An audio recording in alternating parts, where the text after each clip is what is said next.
Dennis Rader killed the Otera family in 1974.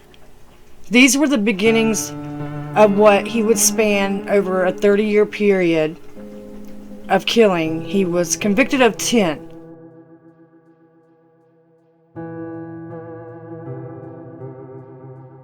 In 1974, the Otera family had just moved in and settled in Wichita, Kansas. When the police arrived on the scene of the Oteras, by one of the children who had gotten home from school, who sadly had to find his family that way, the police, like I said, arrived at the scene, and the first two victims that they saw were the parents, and they had been suffocated in their bedroom, on their beds, with bags over their heads. The next victim was the little brother, and he was also suffocated. And the very last one, Josephine, who was probably the BTK's target, she was the target, and she was taken down to the basement alive. The more he could scare her, the more he got off. He was that type of serial killer. Sexually gratified him to see them, you know, he would take them to the, brink of death and bring them back before he'd actually kill them. And with this little girl, and I think she was only 12, he had hung her on a post, and he would, torture her there, and he would watch her die, and then he would do what is the unmentionable, but I think we all know what that is, to gratify himself sexually. So this was a real sick bastard, but I'm just gonna call it like it is. After the Otera murders, he took a 3-year hiatus, and probably more of his way of spacing apart the murders so that he would seem undetectable. So check this out. BTK was so narcissist, which most serial killers are. That is an attribute, a factor of every one of their behavioral patterns. I'm not a psychologist, but I've read enough. And history teaches you to read and absorb. So, but he was such a narcissist that, for God knows why, 2 people actually confessed to doing the Otera murders, but this really pissed BTK off, right? So that's when he starts to write to the news centers and the police or whatever, and his letters are like, hey, and he's typing, and it's like, you can just imagine how mad he is. He's like, hey, they're taking credit for my work, and then he would give details that only the police knew about. So they knew, these guys were like full of shit, and that the real killer was still out there somewhere, and he wanted them to know that, don't let those guys take credit for what I did. He was proud. That's just sick, man. Sick. He taunts the police, and he says, when this monster enters my brain, maybe you can stop him. Something to that effect. And it comes back around to, a Satanism again, an evilness. So far, every serial killer that that I've studied, they're all evil, of course, but there's still this demonic type of ambience to it, I guess. I don't know if that's the right word, but I'm going to use it anyway. He would always sign his letters B for bind them, T for torture them, and K for kill them. Thus, BTK. He also tried to give himself several other names like the Wichita Strangler, and I can't remember else, but we'll forever know him as BTK.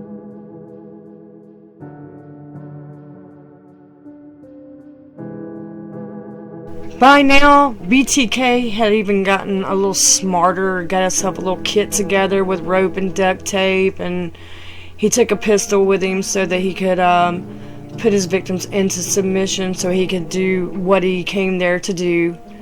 And I'm not sure at this point if he's just randomly picking out or if he's actually to the point where he actually starts to study people and pick out his victims and learn about them before he actually attacks. I don't think he's doing that by this murder. I think it was random. But another thing, the 2 children, I mean, he, did he even bank on them being there? Because I think that Dennis Rader's target was vulnerable women. Vulnerable women alone at home.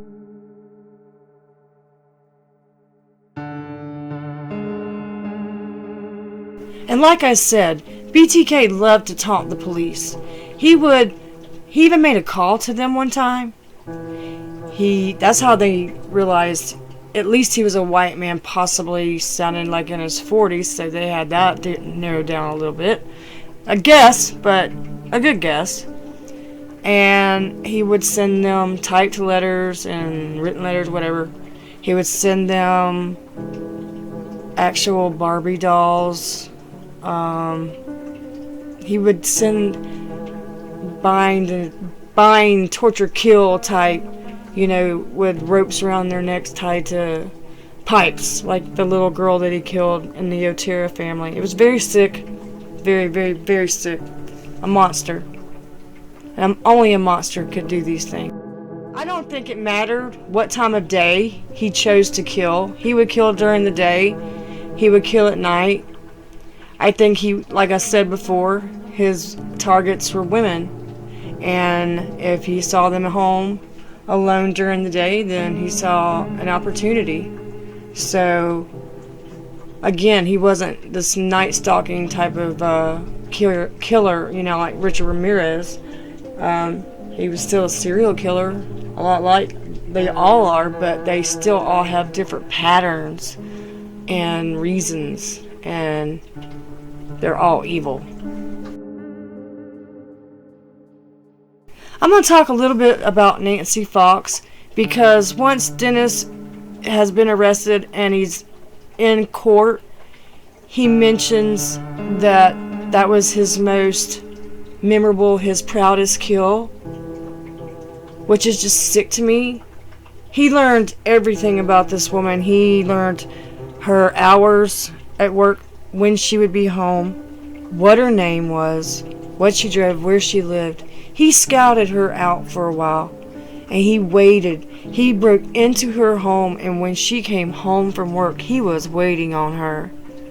And, of course, he strangled, he sexually assaulted her, he killed her. Okay, so the phone call that he makes the next morning after murdering Nancy Fox, he's the one that calls it in. He wants the police to find her. He doesn't want anybody. He wants to take credit for it. He wants them to know, I'm the guy, and where she's at. Is this guy not getting any more creepier? How did he go free for 30 years? That is not fair. But that's life. And death. BTK wanted national attention. It was almost to the point that the police didn't know what to do, how to respond, how to react to his taunts, because they had to play it real carefully and walk on eggshells, so to speak, because they were afraid that they could actually cause him to go and kill somebody else. But at the same time, he was killing people, so yeah, he could kill somebody else. They wanted to catch him, and wanted to catch him bad. And eventually, time caught up with him. Technology caught up with him. Not as if Dennis Rader wasn't already sick enough. He was also the type of serial killer, and a lot of them do this. he would keep trophies, so he would steal things, personal things. He didn't ransack the place like Rich Ramirez would do, because the difference between those two is one of them was poor. This Dennis Rader wasn't poor. He had a job, he had a home, he had a family. But he took these personal items from these women that he killed as trophies, something he could look back on, something that he could fantasize on.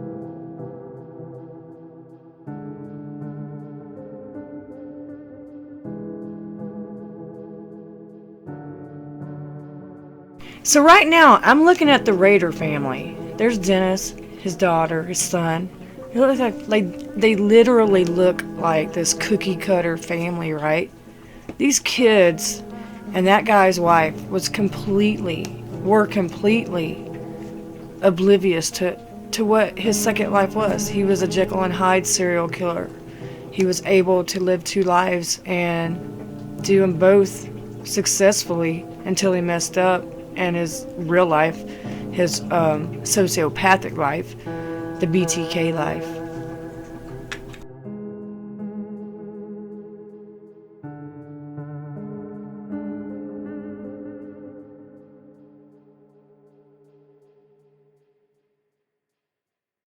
And let me tell you how easy it is to read a floppy disk. I'm old enough to remember those, okay? A lot of you may be too, and even if you're young and you're smart, you know that too. I know my kids know what it is, but they're so easy to read. You just pop them in. It doesn't take an expert.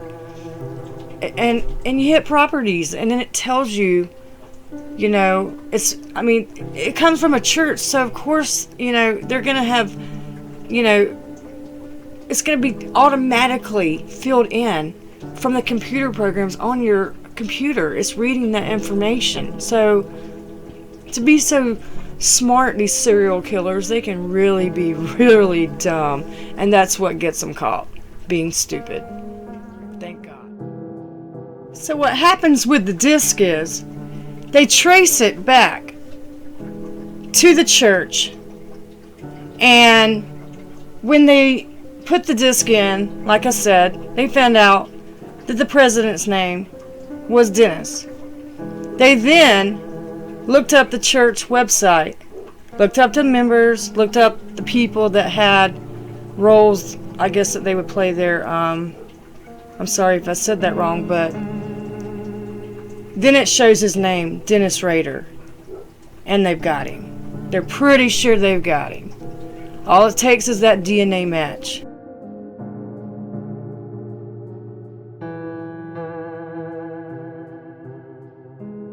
The moment they link that DNA, they go after Dennis Rader. And this time, they're going full force. So in 2005, Dennis is on his way home from lunch, or he's on his lunch break. Anyway, the police, they catch up to him because they've been watching him. And this is where he gets busted. And this is the picture that's going up. This is the moment that they caught the monster of Wichita, the BTK. Bottom line, BTK is arrested.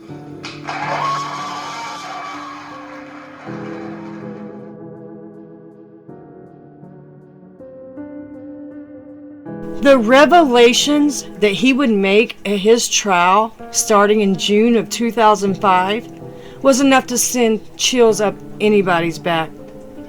It's creepy. And if you've never heard them, watch them. They're called the BTK tapes, the confession tapes. If you can handle them.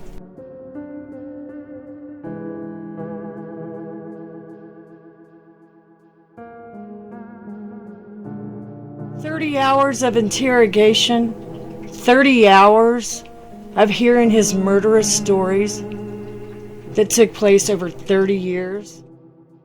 I'm going to put this transcript up of him speaking about what he did to the Otera family. First of all, Mr. Otera was strangled, or a bag put over his head and strangled. Then I thought he was going down. and I went over and strangled Mrs. Otera, and I thought she was down. Then I strangled Junior, and then when I went back, Josephine had woke back up. What did you do then? And I took her to the basement and eventually hung her. All right, you hung her in the basement? Yes, sir. All right, did you do anything else at that time? Yes, I had some sexual fantasies, but that was after she was hung.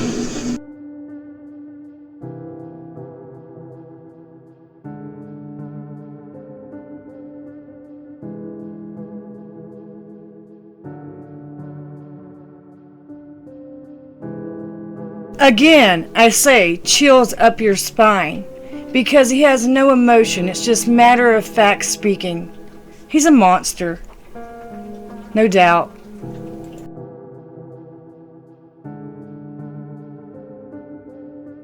Rader's shocking confessions and killing of 10 murders received him life imprisonment, and that's where the monster lives today.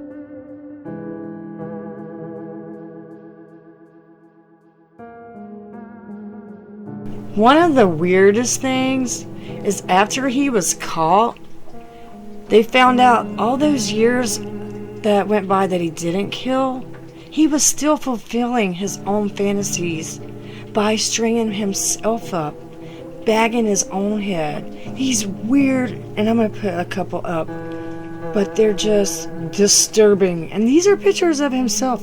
Who took them? I guess he just did that camera thing back then, had a timer. But, ooh, I mean, for real, ooh.